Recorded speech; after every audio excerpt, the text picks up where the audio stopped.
శ్రీమాత్రే నమః. బ్రహ్మవాక్కు YouTube channel ప్రేక్షకులకు స్వాగతం. యువతకు స్ఫూర్తి భారతీయ ఆధ్యాత్మికవేత్తల్లో ప్రముఖులు చిరస్మరణీయులు స్వామి వివేకానంద గారి యొక్క జన్మదినోత్సవము 12వ తేదీ జనవరి 2025 నాడు దేశమంతా ఘనంగా జరుపుకున్నారు. ఆయన పుట్టిన దినాన్ని యువజన దినోత్సవంగా యువకులంతా జరుపుకున్నారు. ఆయన ప్రతివారికి సందేశాన్ని ఇచ్చారు. నాయకులైన వారు నాయకుడుగా ఉన్నప్పుడు సేవకుడుగా మారమని, అనంతమైన సహనం కలిగి ఉన్నట్టయితే విజయము మీ వెంటనే ఉంటుందని చెప్పారు. వికాసమే జీవితము, సంకుచితత్వమే మరణమన్నారు. ప్రేమే జీవితము, ద్వేషమే మరణమన్నారు. మనిషికి పిరికితనం వద్దని, అదే వారిని నిర్వీర్యం చేస్తుందని చెప్పారు.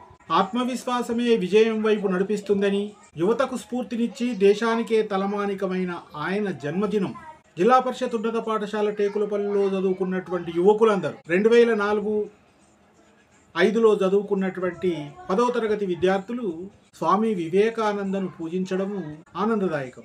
ఈ యువజన దినోత్సవం నాడే జిల్లా పరిషత్ ఉన్నత పాఠశాలలో 2004-05లో 10వ తరగతి చదువుకున్న విద్యార్థులు పూర్వ విద్యార్థుల ఆత్మీయ సమ్మేళనాన్ని ఏర్పాటు చేసి మమ్మల్ని ఆహ్వానించారు. కార్యక్రమంలో మధుర స్మృతులను జ్ఞాపకం చేసుకోవడానికి వచ్చిన మేము మళ్ళీ మరవలేనటువంటి ఒక తీపి జ్ఞాపకాన్ని మూటగట్టుకొని రావడము నిజంగా మా అదృష్టం.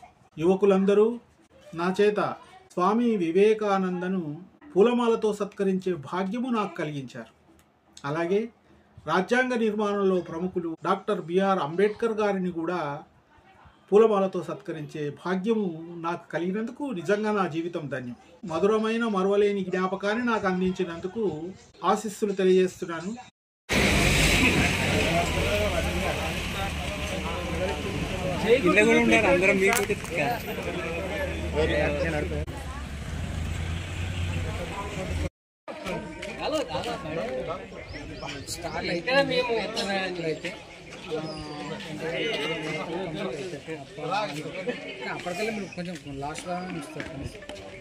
అంబేద్కర్ను ఈరోజు అర్చించుకుంటున్నాము, కానీ అంబేద్కర్ గురించి ఆయన గురించి మనం నేర్చుకోవాల్సింది ఏంటి? ఆయనతో సమయపాలన.